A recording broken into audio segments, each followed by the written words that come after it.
এগুলো আমার জলপদ্মের গামলা।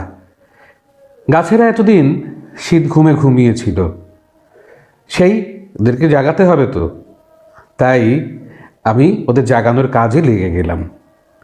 টিউবার সংগ্রহ করতে হবে, বেশ ভালোই টিউবার হয়েছে দেখতে পাচ্ছি। এগুলোকে এবার সংগ্রহ করার পালা।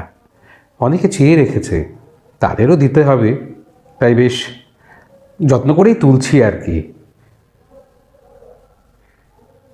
তোলা শেষ, এবার এদের ধুয়ে নেবার পালা।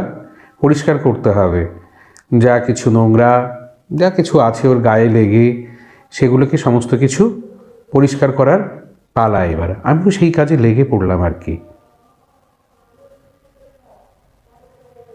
এবার ভালো করে ধুয়ে নিয়ে এগুলোকে ফাঙ্গিসাইড মেশানো জলে আধ ঘন্টা মতন চুবিয়ে রেখেছি। তারপর একটি পরিষ্কার জলে ভাসিয়ে রাখলাম কয়েকদিনের জন্যে।